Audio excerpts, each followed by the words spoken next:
Hey, what's up everybody? Crapgamer here with Crapgamer Reviews, coming at you with another video. Thanks for taking time to check it out. I greatly appreciate it. Make sure you give this video a thumbing and or liking, because I would appreciate that as well. And subscribe to this channel if you haven't already, because hey, it's fun to subscribe to an idiot like me every now and then, and at least, whether you love me or hate me, I'm at least entertaining. Whether you laugh at me or laugh with me, hey, at least you're laughing at the end of the day. Okay, I know that I drive the entire narrative of the media bias, and one of the reasons why I do that is because it's so obvious to me, and it's so frustrating when other people don't understand what's going on with it. You know what I mean? They don't believe me, they think you're a tinfoil hat wearing person or something along those lines. So I like to point out these really obvious situations where the media has completely gone off the wall, where they've completely shown how biased they are and they don't even realize it. And one of these instances is as follows. Remember the Xbox One? Remember, I can even think of when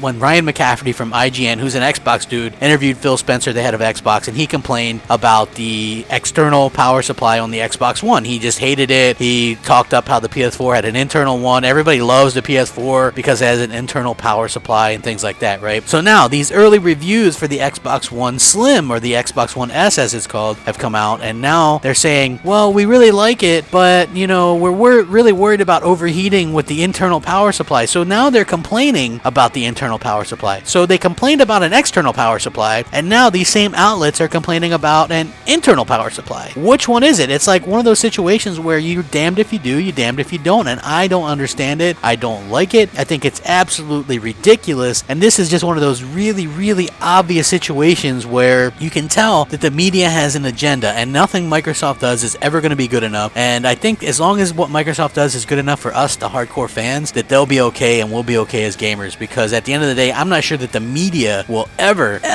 really like or embrace Microsoft in the console gaming space. They kind of resent the fact, and some of them of the media has gone out on record saying, hey, we resent the fact that Microsoft jumped into games and gaming, and you know, I think that what Microsoft is doing is actually really good for gaming now. You know, they're listening to the fans, which is something. Can you imagine if Nintendo were as quick to listen to what gamers wanted as Microsoft was, or if Sony was, right? Neither one of those companies listen and react the way that Microsoft does and has to the fans. Just look at the original idea and the management and the people working at Microsoft when the Xbox One was announced, and now look at it and look at the direction. You have a real gamer heading up Xbox division with Phil Spencer. You have them listening, putting out exclusives, giving people what they want. And I think that we can't take that for granted. And we can't, you know, dismiss the idea that the gaming media needs kind of to look at what we're getting and stop being this anti-Microsoft agenda conglomerate. You know what I mean? It's almost like liberal media versus,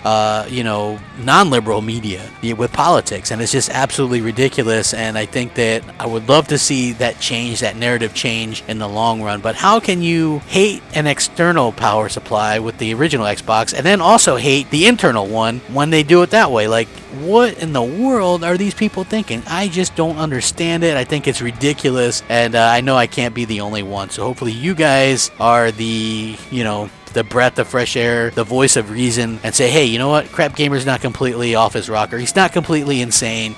We see the biasness. We see what's going on. And I've pointed this out a lot, and a lot of people have actually come around. So hopefully you guys come around. If not, hey, that's cool too. Keep on watching. Keep on trucking. Rack them up. Break them motherfucking pony legs. And anyway, let me know what you think. Comment, rate, subscribe. Hit me up on Twitter at @_Crapgamer. Buy some goddamn shirts for a change, huh? I sold a few, so I'm going to keep selling them. Rack them up. Crapgamer out.